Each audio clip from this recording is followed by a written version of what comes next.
Ready to go. Okay, so the finishing tips on doing this 7Gypsies tray, just some of the little accessories that I added, was this Tim Holtz clear bauble. It comes clear like this in all different sizes in the packaging. And I chose this circle and one of his stamps.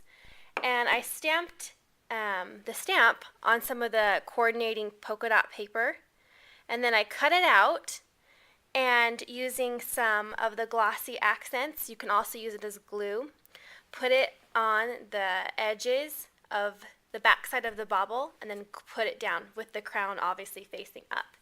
And then let it dry, and then I adhered it to the metal bracket that's on the little thing that comes on the tray, and just glued it on their side so when you put it down, it's sticking up. And then when you move it and pull it up and down, because this moves, it won't go anywhere.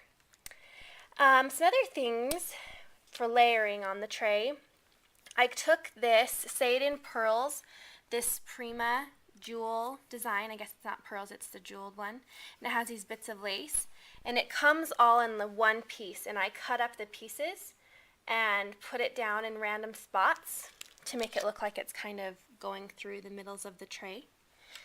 And then some other things I did, this one, instead of doing the bauble, I took some Grungeboard and cut out the L. And some of the Tim Holtz Grungeboard has a pattern embossed on top of the Grungeboard.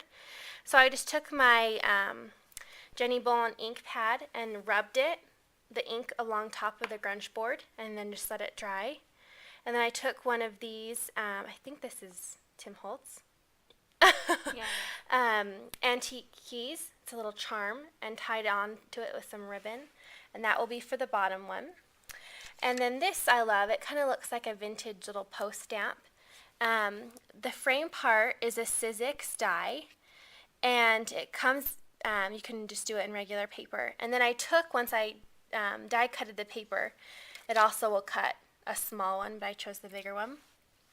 And I put glossy accents over the paper and let it dry overnight, and so it looks like it's like a plastic finish over the paper, and it feels like it too.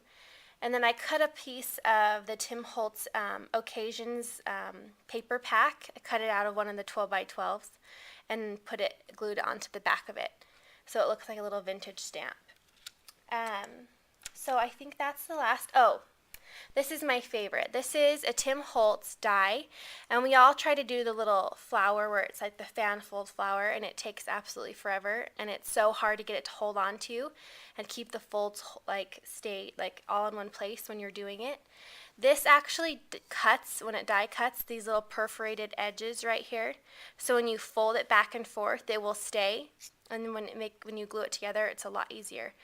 Then I just took this Prima stitched button and put it in the middle of the flower, and then put glue underneath it, so when it dries, it will all dry together as one. So that's my last tip.